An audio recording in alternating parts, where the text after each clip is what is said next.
Victor Majata, bonjour. Bonjour Sergile. Est-ce que tu peux te présenter brièvement? Donc je suis artiste peintre depuis une quinzaine d'années à peu près, et surtout depuis quelques années je suis dessinateur. Oui. Je dessine dans Lyon.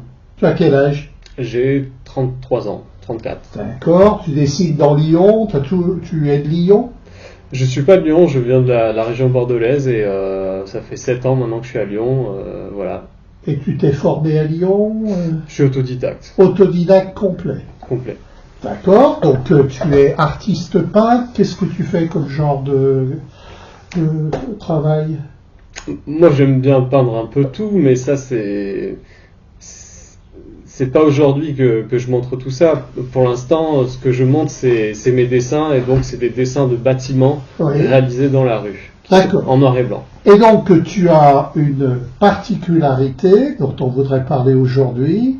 On voudrait parler des pictogrammes. Exactement. Qui est une activité complémentaire de ton activité d'artiste, ou est-ce qu'elle est complètement différente?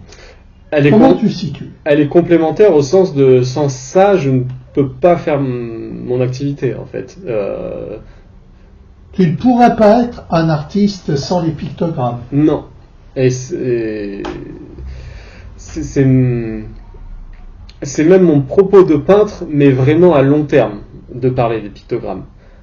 Alors, à court terme, c'est mes dessins de Lyon, c'est ça qui me fait gagner ma vie. Alors, commençons par le commencement. Pictogramme, ça veut dire quoi?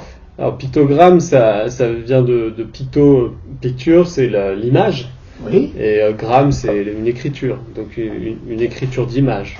Donc une sorte des petits dessins simplifiés. D'accord. Alors pour les auditeurs qui connaîtraient pas bien, est-ce que tu peux expliquer ce qu'est un pictogramme? Donc, un pictogramme, c'est basiquement des petits signes qu'on a qui nous permettent d'identifier les toilettes publiques, les restaurants, les lieux remarquables. Comme on voit dans la rue. Dans la rue, sur les cartes routières. Est-ce que les panneaux de signalisation routière sont des pictogrammes? Certains, oui.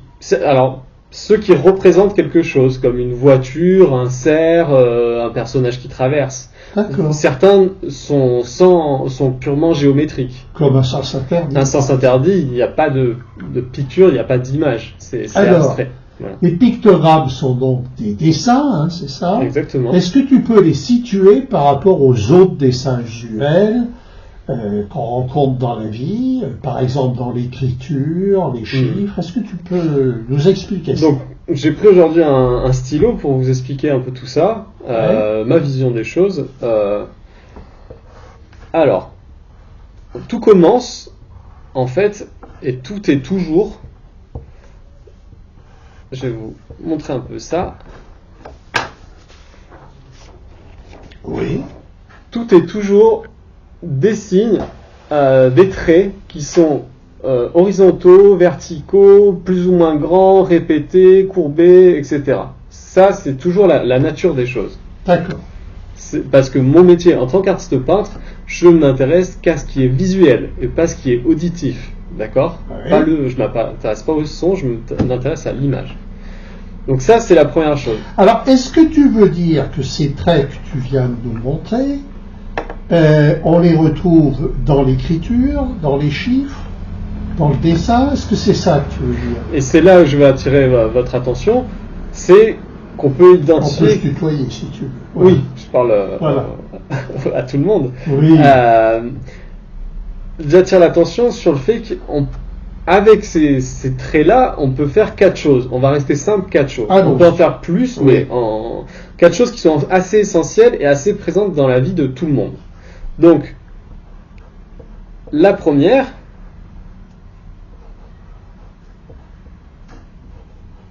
Je vais vous la montrer. Oui, montre bien. C'est écrire. D'accord.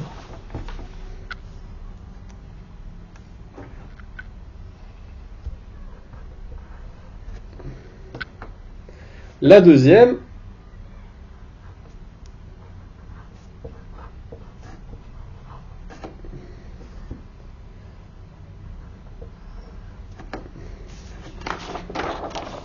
c'est énumérer.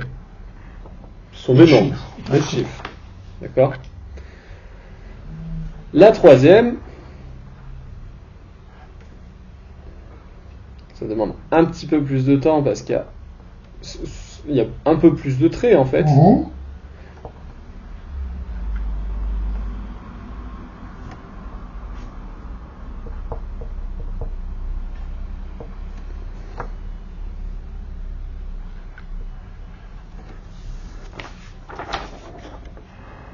C'est dessiner. Oui, des dessins. Donc c'est toujours la même chose, il y a toujours des traits verticaux, horizontaux, courbés, plus ou moins grands, etc. Mais ajustés de différentes manières. Et nous, en tant qu'êtres humains, on voit de l'écriture, ou des numéros, ou du dessin. Oui. Mais c'est toujours la même chose. C'est d'une simplicité déconcertante en fait, et c'est ça qui m'intéresse. Sachant qu'écrire et compter, c'est déjà du dessin. Aujourd'hui, on les identifie comme des lettres et des chiffres, mais c'est vrai qu'à la base, c'était une façon de dessiner. Le dessin est à l'origine des écritures, des lettres voilà. et des chiffres. Si on remonte quelques millénaires auparavant. D'accord. Donc en fait, on distingue les choses, mais elles ont toutes un peu la même origine. Et la quatrième chose, et c'est là que vient mon propos en fait, c'est ce que j'appelle une pasigraphie. Une Pasigraphie. Qu'est-ce que ça veut dire? Pasigraphie, c'est une écriture qui est destinée à tout le monde, en fait, étymologiquement, voilà. Et aussi, notre définition, c'est une écriture qui est purement visuelle et pas du tout auditive. D'accord. Voilà. Comment on pourrait voir ça Alors, j'en donne 3 exemples comme ça. Donc, cette pasigraphie, c'est les pictogrammes qu'on parlait au début. Oui, parce que quand tu dis que c'est pas du tout auditif, si tu prends par exemple une partition de musique, c'est également du dessin. Et ça correspond à des sons. Exactement. T'as des do, des mi, t'as des croches, des doubles croches, des rondes, des blancs. Alors on va aller un petit peu plus loin du sujet, mais on va essayer de rester sur ces 4 fonctions-là. La partition de musique, les panneaux de signalisation, on peut dire les logos des marques. Vous avez peut-être en tête un M, une virgule et plein d'autres. Tout ce qu'on a sur nos applications là quand on ouvre notre smartphone. On peut parler aussi des signes militaires, des grades qu'il y a. Tout à fait. Voilà. Donc il y a une notion de couleur aussi. Il n'y a pas qu'une notion de trait, il peut y avoir aussi une notion de couleur qui amène du sens, parce que tout ça c'est une histoire de sens. Par exemple, entre un lieutenant-colonel et un colonel, il y en a un c'est 5 jaunes et l'autre c'est jaune et blanc. Très bien, merci, moi je ne connais une rien. Génération qui a fait son service national. Et donc, ça, ce sont 2 catégories qui utilisent en fait toujours des traits aussi, orientés de différentes manières, et aussi de la couleur. Ça peut avoir du sens, la couleur qu'on utilise. Du sens, donc pour nous, êtres humains qui regardons une image. Oui, tout à fait. On reste sur ces 4 catégories qui sont écrire, compter, dessiner et pasigraphier. On va inventer un verbe, pasigraphier. C'est-à-dire écrire avec des pictogrammes. D'accord. Voilà. Alors allons-y. Donc, on peut un peu décomposer ces 4 fonctions-là pour savoir où est-ce qu'elles nous mènent quand on les utilise. Alors, ce qui est marrant, je sais pas si c'est marrant, mais là on a juste une lettre. Un E. Mais une lettre toute seule, ça fait pas grand-chose, généralement. Dès qu'on rajoute 2 lettres, là, tu as un mot. Là, qui permet de citer 2 choses différentes. Là, on commence à avoir un mot, voilà. Et si on met 2 mots et avec un autre signe qui n'est pas une lettre, par exemple, et toi, et bien là, une phrase interrogative. Voilà. Alors, petite parenthèse, d'ailleurs c'est marrant, puisque les parenthèses en font partie. La virgule, le point d'interrogation, les parenthèses, finalement, si on met tous ces signes bout à bout, c'est que on a besoin pour écrire de 26 lettres, mais on a aussi besoin de tous les signes de ponctuation. Donc on a besoin de plus de 26 lettres, donc plus de 26 signes. Aussi, on a besoin d'un signe qui est super important, c'est l'espace, c'est le blanc. Oui. Parce que sinon tous nos mots seraient attachés, ça serait un peu plus dur à... Les espaces distinguent les mots, permettent de séparer les mots. Donc il n'y a rien à faire, il y a juste laisser du vide, mais parfois le vide, c'est important. Tout à fait. C'est, C'est voilà. comme pour la peinture. C'est comme pour la peinture, comme beaucoup de choses dans la vie. Voilà. S'il y a que du complet, voilà, plein de choses, eh bien, on n'y voit plus rien. Donc, une lettre, 2 lettres, ça fait un mot, plusieurs mots, ça fait une phrase, et petite parenthèse sur tous les signes aussi qu'on rajoute de ponctuation, voire même la syntaxe qui est fait de laisser l'espace en blanc et de sauter des lignes et de lire le droit à gauche. On est d'accord. Et en fait, c'est évident ce que je raconte. C'est des choses qu'on a sous les yeux tous les jours. Mhm. Moi, mon métier de peintre, et je vais continuer avec le reste, c'est d'attirer l'attention sur ça en disant, regardez, notre cerveau, il est assez incroyable dans ce qu'il peut faire. Et moi, j'ai un petit côté, la technologie à tout va, ça suffit, quoi. Oui. Voilà. Ouais. C'est un peu une sorte de contre-réaction à revenir des choses simples et à montrer qu'il y a des choses très complexes sous nos yeux, qui sont l'écriture, par exemple. Et parce qu'on est tout le temps en train de nous vendre de la technologie très compliquée, qui est machin, qui va nous sauver ou faire je ne sais quoi. Non, regardez, sous nos yeux, on a des choses très complexes et qu'on a peut-être oubliées. C'est ça mon métier de peintre, c'est d'attirer l'attention dessus, c'est pas d'inventer des choses en fait. Alors, en ce qui concerne les pictogrammes, alors voilà. Alors on va passer à la deuxième, on va faire un peu plus rapide. Mais, non, mais pour illustrer tes propos à l'instant. Où tu dis, voilà, c'est des choses simples, on évite la technologie. Ah oui. Alors, d'accord, je vais répondre à ta question. Mais je reviens après vite fait au nom. Les pictogrammes, par exemple, là j'en ai fait 3, ça permet d'identifier les choses. Voilà. Et après, on va donner un petit exemple avec ce qu'il y a derrière moi. Très, très rapidement, les nombres, en fait, c'est juste que là aussi, on rajoute des plus et des égales et peut-être des racines carrées ou des logarithmes népériens ou je ne sais quoi. Ça sert à calculer en fait. Donc, si on met juste un nombre, ça énumère. Il y a 3 fleurs, il y a 5 brebis. Si on met des signes, des plus, des égales, etc., bref, ça permet de calculer. On fait des opérations. Des opérations. Voilà. Ensuite, dessiner, il n'y a rien à dire, on peut tout faire avec. On peut dessiner de l'abstrait, des visages, des bâtiments, des plantes, on peut utiliser de l'aquarelle, du crayon, enfin bref. On ne va pas rentrer dans cette complexité du dessin, mais c'est quelque chose de fabuleux. Et généralement, ça nécessite beaucoup plus de traits que écrire et compter. Voilà. Là, on arrive au cœur du sujet, c'est les pictogrammes, la basigraphie. Première fonction, donc, comme je vous montrais. Montre bien. Oui. On identifie les choses. Mais, quand on a identifié un verre d'eau, un stylo, vous imaginez ça, et une souris d'ordinateur, après ces éléments-là, on peut les classer entre eux. Ouais.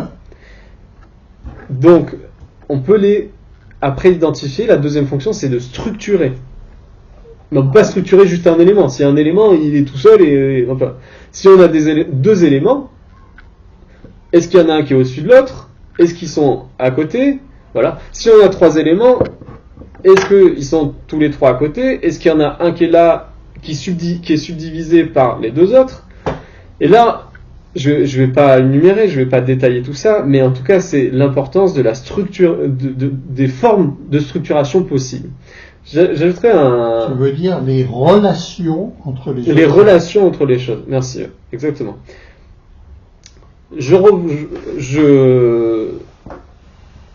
2 exemples pour parler du fait d'identifier et du fait de structurer. On va revenir au fait d'identifier, donc je mets un signe. Alors, concrètement, un signe, je dessine chez moi, je fais de la peinture, je fais de la comptabilité, etc. Ça me sert à ça, moi, d'identifier les choses. Donc, l'exemple, c'est que, pourquoi on identifie? On identifie pour nommer les choses. Si on ne nomme pas les choses, elles n'existent pas. Donc là, à côté de moi, je vais utiliser un mot et pas un signe visuel pour l'identifier. On pourrait dire que j'ai un arbuste. C'est magnifique. Voilà, qui est très grand. J'ai un arbuste. Donc je t'identifie par un mot à l'oral. Je pourrais même l'écrire. Mais ça peut être aussi un ficus. C'est déjà plus précis. C'est plus précis, voilà, et c'est toujours un mot. Je pourrais utiliser son mot latin, ficus decoratus. Oui, Voilà, c'est encore plus précis. c'est encore plus précis et plus technique. Et si je fais des phrases et toute une description, je pourrais dire que c'est quelque chose qui est vert et beige, qu'il y a des tiges, et au bout de ces tiges, il y a des petites surfaces planes de couleur ovoïde. Bref, là, on n'est plus en train d'utiliser un mot, juste un mot ou un signe, on fait toute une description. Mais voilà, il y a quelque chose en face de moi, et on utilise des mots pour les identifier qui sont plus ou moins précis, etc. Ce que je voulais dire, c'est qu'il peut y avoir plusieurs façons de décrire une même chose. Bien Voilà. sûr. Ça, c'est pour l'exemple de pourquoi on identifie les choses. Si on les identifie pas, elles n'existent pas. Et moi, on en parlera après, j'ai eu besoin d'identifier les choses par des signes pour faire ma vie professionnelle. Le deuxième exemple qui est sur la structuration des choses, comment elles se placent entre elles, etc. Donc, je vous ai fait un petit exemple, pour reparler de la... Vous voyez, vous imaginez, ça c'est une façon de structurer. Alors explique-nous. Il y a le pictogramme au-dessus, là, Oui. qui est subdivisé par deux autres. Et qu'est-ce que ça veut dire? Là, pour l'exemple, ça veut absolument rien dire. Voilà. D'accord. Je préfère rester simple. La notion de structure, les différentes formes de la structure, les différentes possibilités. Si j'en ai une sous la main, je vais vous la montrer. Quand on pousse un peu le truc un peu loin, voilà. Mais alors c'est quoi ça? Qu'est-ce que tu nous montres? Là, j'identifie ce qui est professionnel et ce qui est de ma vie privée avec des signes. Donc l'exemple où je veux aller, Oui. c'est vous dire, vous êtes dans votre maison. Oui. Imaginez, vous mettez tous les objets par terre, tout.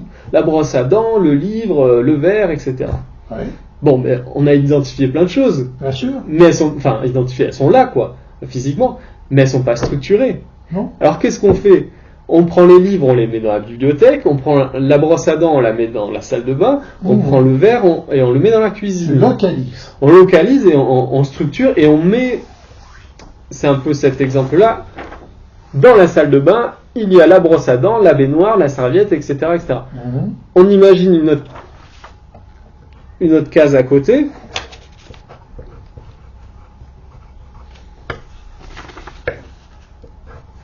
Et une autre ici. Dans la cuisine, il y a l'éponge, la cuillère, l'assiette, etc., etc. Et donc, dans la maison, tout en haut, il y a la cuisine et la salle de bain. D'accord. Donc, voilà des exemples qui n'ont pas de rapport avec mon écriture de pictogramme, mais qui permettent de comprendre métaphoriquement de quoi il est question. Comprends. Voilà. Voilà pour la magie en fait des traits. Et qu'est-ce qu'on peut faire avec? Écrire, compter, dessiner et les pictogrammes. Voilà sur quoi je voulais attirer votre attention. Une fois qu'on fait ça, dans la vie courante, comment tu travailles? À partir de là, tu décris les éléments.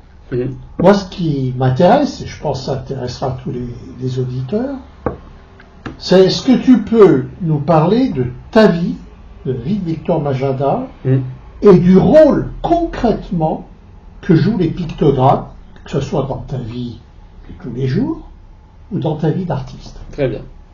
Alors à l'origine, c'est un peu quelque chose qui m'est tombé sous là, comme ça. C'était en 2009, 2010, 2011. Moi, mon premier métier, c'était de peindre sur les murs, de faire des décorations murales, du street art, de type graffiti, etc. Sauf que, à ses débuts, je me disais, moi, je vais faire des peintures murales. Sauf que, au bout de 3 ans, ce que je savais pas que j'allais découvrir, c'est que j'ai commencé à écrire avec des pictogrammes. Donc, c'est pour dire que dans la vie, on sait à quoi on s'attend quand on passe un diplôme, qu'on va avoir tel diplôme. Quand on veut monter une boulangerie, qu'on va faire du pain et des croissants. Que là, je vais faire des peintures murales Donc j'allais peindre sur les murs des particuliers des entreprises.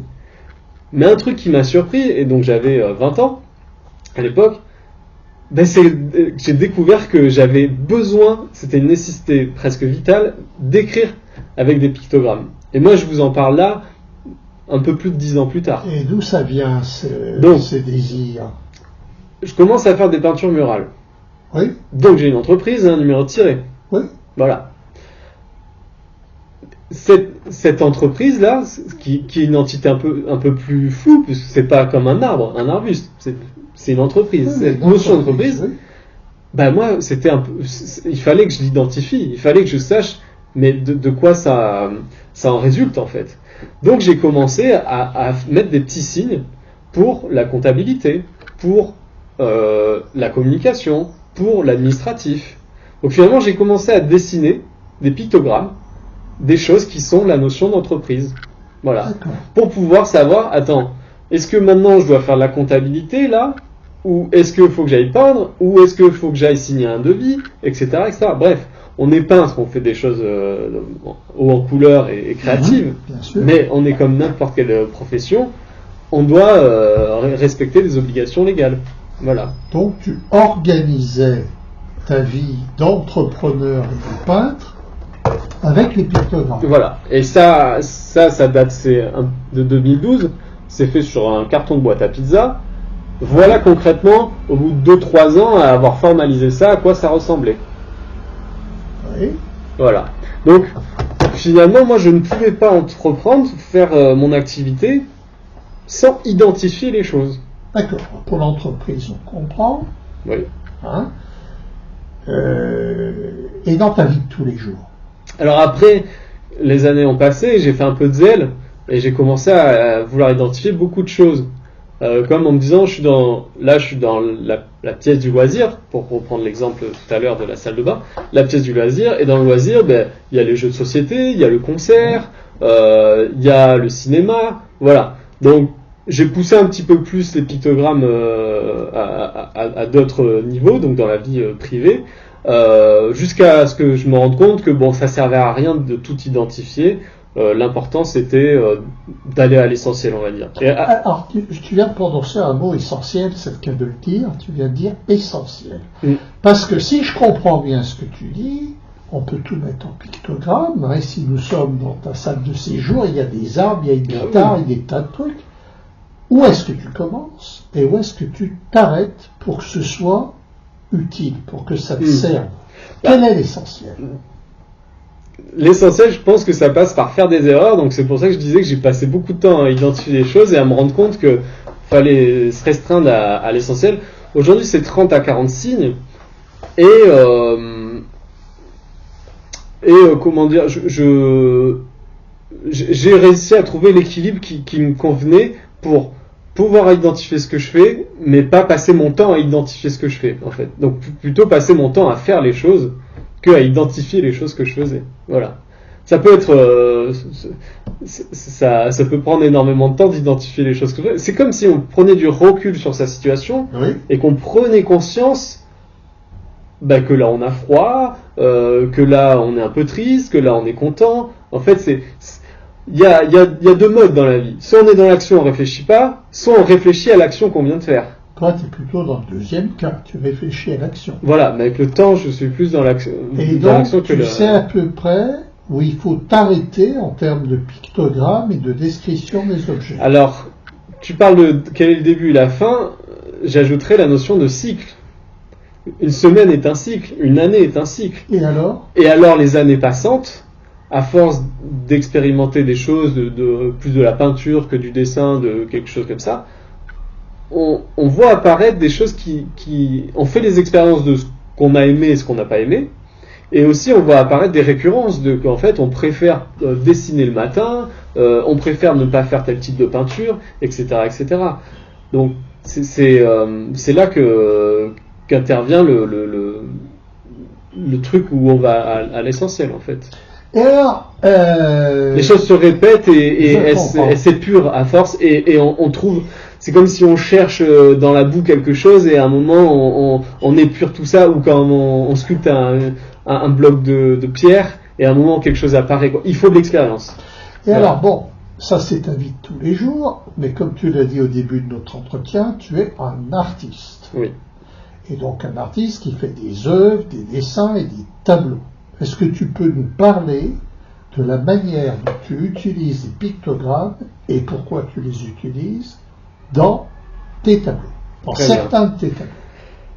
Alors, il y a deux volets. Juste avant de répondre à ta question, je dirais aussi qu'une fonction essentielle de pictogramme, c'est de communiquer avec moi-même. Oui. Le langage permet de communiquer entre nous. Oui. Mon langage avec des pictogrammes me permet de communiquer avec moi-même pour y voir plus clair. Oui, Voilà. bien sûr, ça on l'a compris, à travers l'organisation, l'organisation, des objets, etc. C'était une petite chose assez importante. Voilà, on peut communiquer avec soi-même et avec les autres. Donc, pour répondre à ta question, il y a deux types d'œuvres. En fait, il y en a une qui est comme celle que je vous ai montrée auparavant, et je vais vous en montrer d'autres, pour jalonner en fait l'évolution de mon écriture. Et ça peut prendre différentes formes. Donc c'est plus artistique, on va dire, concrètement. Donc voilà, ça date de 2014. Montre bien, oui. Qu'est-ce que ça représente? Alors, si je prends celle-là, oui. L'entreprise qui est verte là, mais finalement, on la retrouve ici, d'une autre forme. Et comme je disais, j'ai fait un peu de zèle, donc je suis allé voir plus loin. Et bien, j'ai identifié d'autres choses dans ma vie professionnelle et dans ma vie privée. Voilà. Donc, concrètement, là, ça c'est soi-même. D'accord? Si on va au 3e étage, ça c'est les autres. Si on va au 5e étage, ça c'est le territoire. Vous voyez, il y a une ville, tout ça, il y a différentes échelles en fait. Voilà, de territoire, son quartier, chez soi. Si on va au 7e étage, c'est les loisirs, en fait. Et alors, cette planche, voilà. Destin bien, à quoi elle te sert concrètement? À ce moment-là, en 2014, elle a servi donc de graver d'une pierre blanche cette étape-là, en fait. Voilà. T'en avais besoin? J'en avais besoin, comme toutes les œuvres que je fais pour ça, oui, voilà, de marquer le coup, en fait. J'en fais 1 à 2 par an, en fait, des œuvres comme ça. Et elles sont toujours différentes. Là, c'est 2018, donc on est 4 ans plus tard. Je me suis rendu compte que il y avait un côté un peu technologique dans l'écriture. Ouais. Donc ça, c'est mon smartphone à moi, en fait. Oui. Donc, imaginaire. Imaginaire, certes, métaphorique. Et donc on retrouve les mêmes strates, les 7 strates comme ça, et avec quelques exemples de pictogrammes pour utiliser pour identifier telle ou telle chose voilà, dedans. Et c'est fait à la craie, en fait. C'est fait à l'acrylique, le smartphone. Oui. Et là, c'est fait à la craie. C'est aussi pour dire que j'utilise souvent des tableaux à la craie pour identifier les choses, pour m'organiser, pour y voir un peu plus clair dans qu'est-ce que j'ai à faire. Et après, je les efface, et après, je repars sur une nouvelle... tu crois que ça peut intéresser Apple? Oui. Je crois qu'on a aussi, on a déjà nos... Alors moi, j'ai pas de smartphone, j'ai un téléphone de base. Je suis pour Internet à la maison. Voilà, c'est pour faire simple. On a déjà les petits icônes de nos applications qui sont un peu la même chose et qui ont été conçues pour être colorées, bien pensées, et quand on clique dessus, on va. Alors, est-ce que tu peux nous montrer des pictogrammes dans un dessin ou un tableau que tu aurais fait? Ah ben là, je peux reprendre ceux-là. On va pour rester. Il n'y a pas des dessins de personnages avec des pictogrammes que tu aurais fait? Non, il y a rarement des visages en fait. Mais là, ce dont je vais parler, c'est par exemple cette petite cerise. Oui. Parce qu'il y a plusieurs façons de créer un signe, que j'expliquerai pas là, mais de façon figurative, abstrait, de façon subjective. Oui. Ma petite cerise, pour vous montrer un exemple, c'est que quand je faisais ou je fais des peintures murales, pour moi, c'est la cerise sur le gâteau en termes de décoration. Voilà. Donc la cerise représente les peintures murales. D'où, à partir de cette expression, la cerise sur le gâteau. Voilà. Donc, voilà. Mais concrètement, quand je fais du vélo, donc ça c'est figuratif, j'ai fait un vélo. Voilà. D'accord. Aujourd'hui, mon pictogramme de vélo est plus abstrait. Je vais vous le faire là.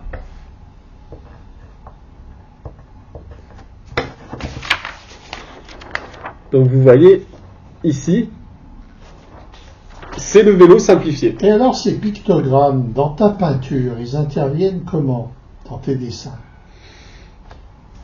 Par exemple, ce dessin-là que je vois sur la table, j'aimerais bien que tu nous le montres. Ouais, je vais montrer, ça sera un peu le clou final ou la cerise sur le gâteau, mais juste, je parlais qu'il y avait deux façons de faire des pictogrammes. Ouais. Ça, c'est une façon de gestion, concrètement. Gestion de quoi? De quoi s'agit-il? C'est... Alors, je montre au spectateur. Ça, concrètement, c'est pour savoir le temps que je passe à faire les choses. Et je vais dire ça simplement. Des idées, c'est facile à en avoir. On en a presque tous les jours, des idées, toutes les semaines. Bien sûr. Les réaliser, ça prend du temps. Tout le monde le sait. Donc moi, quand j'ai une idée ou un projet à faire, ou telle série de tableaux, ou tel dessin, je note ça avec un pictogramme, je note le temps que j'y passe. Et forcément, entre-temps, il y a des nouvelles idées qui arrivent, mais je considère que moi, je veux aller au bout de mon idée. Donc, en identifiant, et c'est ce que je vous ai montré là, cette complexité, ce côté systémique des choses, j'identifie un peu tout ça et j'arrive à suivre la bonne marche de mes projets. Une question. Tu passes quand même beaucoup de temps à faire ça, à faire ces tableaux, à faire ces pictogrammes, à quantifier les choses, comme tu viens de me dire. Et si tu le faisais pas? J'ai jamais pu répondre à cette question. C'est pas Parce que j'allais dire que le commun des mortels n'utilise pas des pictogrammes comme toi. Moi, par exemple, j'ai pas l'impression d'en utiliser comme des millions de personnes. Est-ce que tu es convaincu que le temps que tu passes est très rentable? Alors, il y a 3 questions, il me semble. La première, c'est que aujourd'hui, j'y passe moins d'1 heure par semaine, en fait. Aujourd'hui, comme je disais tout à l'heure, avec l'expérience et le temps qui passe et de savoir ce qu'on aime, ce qu'on n'aime pas, etc., et de se planter aussi, c'est super important, j'ai la bonne utilisation de ça et je mets moins d'1 heure par semaine et j'arrive à suivre où est-ce que vont mes idées et mes envies. La deuxième, c'est, tu dis, on n'utilise pas, les autres n'utilisent pas. Oui, moi j'ai pas l'impression de faire ça. Ben, en faisant un sondage, en parlant très souvent autour de moi et en regardant les notes des gens, je me suis rendu compte qu'ils utilisaient des signes propres à eux pour identifier des choses qu'on ne voyait pas ailleurs. Donc, il me semble que les gens utilisent ce genre de notation subjective, personnalisée, propre à eux, mais à très petite échelle, c'est-à-dire de l'ordre de 3-4 signes, et s'en rendent pas compte en fait. Parce que pour eux, ils ont d'autres intérêts dans la vie, leur attention est attirée par autre chose, et moi en tant que peintre, je vais les voir, je les questionne, et je leur dis, regarde, ici il y a quelque chose assez intéressant, et peut-être que si tu creuses ou pas, libre à toi, tu vas peut-être rajouter à ta collection de signes d'autres choses. D'accord. Voilà. Alors je reviens à ma question. Tu passes un certain temps, ça t'est indispensable, et tu penses que si je comprends bien, tu gagnes du temps. Oui, je pense que j'arrive à mieux mettre un pas devant l'autre. Parce qu'encore une fois, les artistes, on est créatifs, on a peut-être plus d'idées ou plus de fantaisie que d'autres. Tu parles des artistes, tu es un artiste. Oui. Mais monsieur et madame tout le monde, qui est pâtissier, médecin, avocat, dentiste, je sais pas quoi, est-ce que d'après toi, ce que tu nous racontes est applicable pour eux et potentiellement utile? Ou est-ce que il vaut mieux être peintre pour faire ce que tu fais? Réponse très simple, c'est l'avenir nous le dira, si c'est potentiellement utile. Mais moi, ce que je vois en attendant, c'est qu'il y a une forme d'écriture par les applications, par les logos, par les icônes sur les ordinateurs, etc. Ben c'est comme une façon d'écrire à leur place, Donc on écrit déjà à notre place, on utilise ces choses-là, donc en fait c'est pas négatif comme terme, on est très passif dans l'utilisation des écritures parce qu'on installe une nouvelle application, parce qu'on a un nouvel icône sur l'ordinateur, ou un nouveau logo de marque. Tout ça c'est un petit peu c'est la même chose, ça reste un signe graphique, pour rester très simple. Donc on est très passif dans cette utilisation-là. Et peut-être et on verra, l'avenir nous dira, peut-être qu'à un moment, les gens se mettront à faire plus que 2 ou 3 signes, à faire une véritable petite écriture personnelle. Et est-ce que tu ne crois pas que les GAFAM, en ayant créé les emojis, maintenant on connaît tous, font pas un peu la même chose que toi? Oui, il y a de ça. Oui, bien sûr. Notre clavier n'est plus constitué, donc grâce au smartphone, de lettres et de signes de ponctuation. Il a aussi des emojis. Et ce but-là, c'est pour ça que je parlais tout à l'heure de communiquer avec moi-même, avec mes signes. Ce but-là, il est toujours dans l'idée de communiquer avec quelqu'un d'autre, en rajoutant des emojis ou des animaux, des légumes, tout ce que vous voulez, quoi. Voilà. Donc, il y a toujours, dans ce truc de la communication émetteur, message, récepteur, communiquer avec l'autre. Moi, mon propos, c'est de dire que, et c'est pour ça que quelques personnes, je vois des gens autour de moi faire 2-3 signes propres à eux, c'est toujours pour communiquer avec eux-mêmes. Et rares sont les personnes qui montrent leurs notes. Les notes, généralement, on les fait pour soi-même. Bien sûr. Voilà, pour communiquer avec nous-mêmes. Voilà. Donc, moi, je viens un peu dans l'intime des gens, de leurs notes. Voilà. Oui, d'ailleurs, moi-même, je ne connaissais pas les pictogrammes, j'ai des signes sur mon calepin pour les choses importantes, pour certaines choses. Voilà, ça peut être des couleurs aussi. Hein. Je mets ça du même ordre. Des stabilos, des petits gris-gris, enfin des pictogrammes, des choses qu'on a décidé de créer par nous-mêmes. Et donc moi, je viens attirer l'attention sur ce qui existe déjà. Je suis pas un inventeur. Mais quand même, tu raffines, si je peux dire, ce qui existe déjà pour arriver à un degré de détail des pictogrammes qui est quand même très important. Alors, c'est vrai que moi, c'est mon fer de lance, c'est quelque chose qui m'anime, qui je trouve a un intérêt aujourd'hui au niveau écologique aussi, et de connaissance de soi. Je sais que ça peut avoir plusieurs intérêts. Donc c'est pour ça, c'est ça qui m'anime. Donc c'est pour ça, et ça depuis ma plus tendre enfance. Donc je suis peintre et j'ai envie de faire ça et je suis là j'ai l'habitude de penser que si on veut faire changer les choses, on s'attaque à un problème et on le fait bien. Si on s'attaque à plusieurs problèmes, on se disperse. Donc ça c'est mon rôle et d'autres gens ont d'autres rôles pour petit à petit faire évoluer la société. En fait, tes pictogrammes te simplifient la vie. Ah oui, bien sûr. Ça va à l'essentiel, quoi. Alors, passons à ce dessin. Et peut-être pour conclure, il y a ce dessin-là je fais très souvent des dessins sur feuilles libres comme ça, d'un peu de tout. Et récemment, je me suis rendu compte que mes feuilles étaient constituées soit de dessins, soit d'écriture, soit de pictogrammes, soit de nombres. Et là, on a un très bel exemple que tu as identifié. En fait, on a un dessin ici. Là, on a en fait un mix de mots et de pictogrammes. Et là, on a un 25 et un 26 qui identifiaient finalement un jour du mois de novembre. Voilà. Donc, parmi ça, on a les 4 choses dont je parlais au tout début, qui sont avec des traits obliques, horizontaux, courbés, etc. On peut écrire, compter, dessiner ou faire des pictogrammes. Pour conclure sur ce dessin, pourquoi tu as utilisé les pictogrammes pour ce bonhomme? Parce que j'étais en déplacement et donc je voulais pas prendre mon agenda sur moi. Dans mon agenda, je note mes journées comme ça, avec un mélange de pictogrammes et de mots, parce que je m'amuse pas à tout identifier par mes pictogrammes. Donc vu que j'avais pas mon agenda, sur ma feuille de dessin un peu quotidienne, j'ai noté ce que j'avais fait les derniers jours. Et j'ai fait un dessin à côté que j'avais envie de faire, où j'ai assemblé, comme vous avez vu, un pistolet, un personnage avec une moustache et des lunettes, etc.